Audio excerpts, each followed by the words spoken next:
You are live and on Facebook. You want to go ahead and start? Yeah? Just talking to here? Yeah. Cool. Good evening, everyone. I'm Linda Bertuzzi of the Downtown Las Vegas Rotary Club, and I want to welcome all of you assistant governors, new and repeat, to this evening's program. We promised to make this, we're looking at about 30 minutes, so if you'll indulge us, District Governor-elect John Chase would like to share his thoughts as well for your services to Rotary and District 5300. And thank you. So we are going to kick off with the roles and responsibilities.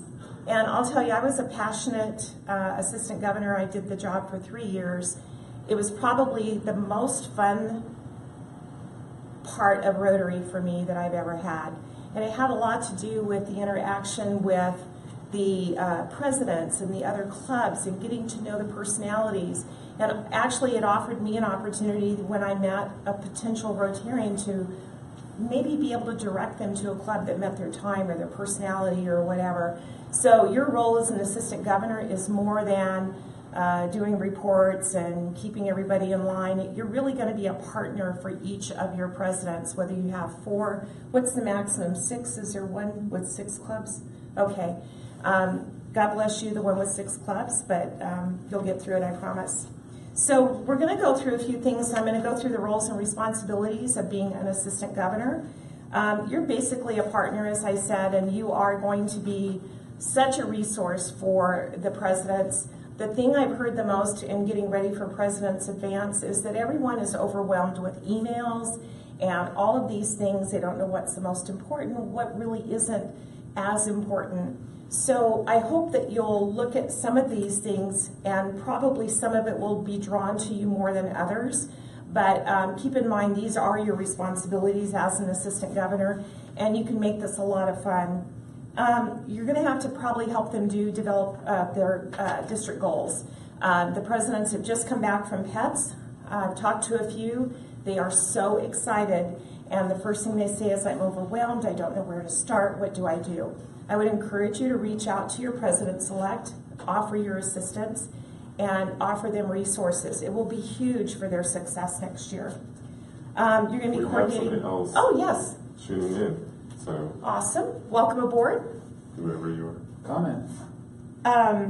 Tell them to comment so we can. Oh, and everyone, if you're watching on Facebook, I believe we're monitoring it here, and you have a question, I'm welcoming any input you have, things that have worked with you if you're a repeat governor, assistant governor, or questions that you have on a particular role. Like I said, we have John Chase here. We have a few of the hierarchy of Rotary here, so you'll get some good answers.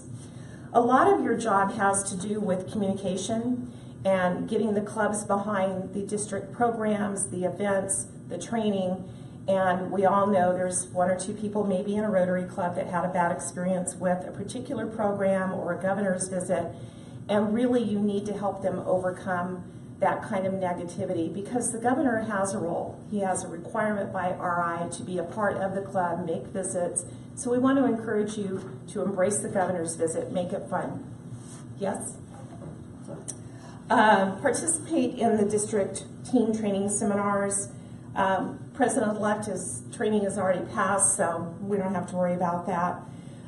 When you visit other clubs, I did this as well, especially with presidents going out of office or immediate past presidents, start watching and seeing if that's some talent that we can bring to the district. It doesn't have to be an assistant governor. Maybe they could work on a chair of a committee for foundation or anything that you could think of. But if you see a particular talent, bring that to the governor, and he can pass that information along next year to the incoming governor. Brief the assistant governor on the status of clubs. There is an opportunity for you to stay active in a club that is maybe struggling with membership or attendance, and again, as President's Advance Chair, I can tell you that #1 thing I'm hearing this year is membership. They need members, they're losing members, there's apathy, people aren't showing up. So really participate and watch and talk to your presidents, keep them engaged, keep them up, and talk to the governor, the executive assistant governor, and see what you can do to help build that club. Check in on a regular basis. It's a lot of fun to go to a club meeting as an assistant governor. I would encourage you to go, mingle among the different members. Maybe don't sit with the president all the time, but go visit the clubs. Get to know them, get to know their personality. It's all part and parcel of the job that you're going to be doing throughout the year. Help the presidents develop their goals. I could not hold it either. I spoke Help. to Michael. Excuse me. Hey guys. Hi. Hey. So, sorry, we have some late arrivals. So, a lot of the presidents are already asking about how to put their goals into Rotary Central. They were just trained on it, but I remember going to president-elect training and it was overwhelming. You come back with so much in your head, it's hard to remember. Again, reach out to your presidents-elect, let them know you're a resource, and if you don't know it, find out and pass it along to them. Promote attendance at district conference. That's a big deal, especially if your club's being honored for any kind of awards, or you have a particular project or a member who's being honored. Get the people behind your club to be there, to support the members, to support your club. Be a part of the celebration of that year. It's huge. At this time, I'm going to bring up Assistant Mr. Chase. I'm going to bring him up. He is going to talk to you about the suggested timeline beginning February, March, April, June on the things that you need to do as an assistant governor. Thank you, Linda. First off, I want to thank Linda for all the work she did putting this together, and then also thank Michael for putting it together, and Kirk for broadcasting live out on Facebook for us. Together, we're kind of introducing a little bit of a new format, and our goal was clearly to try and save a weekend, so everybody didn't have to give up a weekend day to come to a 2-hour or hour-and-a-half training block. So thank you all for coming together and putting this together, and Linda, thank you for a fine meal for everybody back here. You know, number one thing I think we could do at this point in time as we prepare to get ready to go for our assistant governor, our 2018-2019 Rotary year, is really simply to get to know the clubs, get to know the president-elects, spend some time with them, understand their needs. Each club is very unique. Each club has challenges and advantages that can push them to a new level. We also have a number of clubs that are very small that need some additional attention that we're going to be talking about over the next few months as well, and work with them to ensure that they're doing the best that they can and that they're successful next year. In addition to that, it's a good time to spend some time reviewing the Constitution and bylaws with the clubs.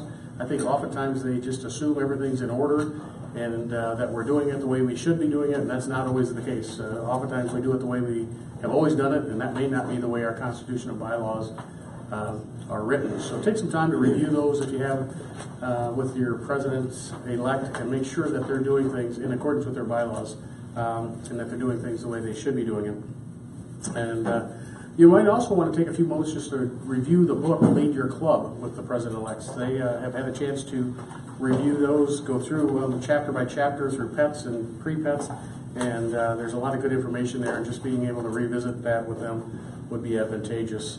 Attend the district training seminar. We're going to be doing that after district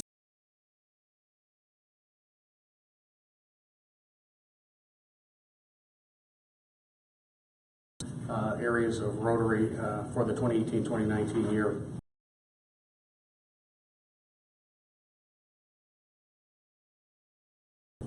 Discuss district goals with myself. If they've got specific goals that they want to move the district in a certain direction, please share those with me.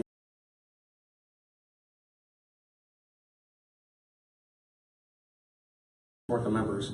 And if we're not doing that, then we're not really fulfilling our mission at the district level. So if you interaction with these clubs and you know who the performers are, who the rock stars are, so please let us know who those are, and if there's a specific interest in serving at the district level, we'd love to hear that. Between April, May, and June, after district training assembly, again, meet with, first off, of course, attend district training assembly on the 21st in Victorville. Meet with outgoing AGs. If you happen to be serving a second term, fabulous. I'm not recommending you talk to yourself, but if you are replacing somebody, spend some time talking to them and finding out what they see as needs for the clubs and where they're standing and how that's going.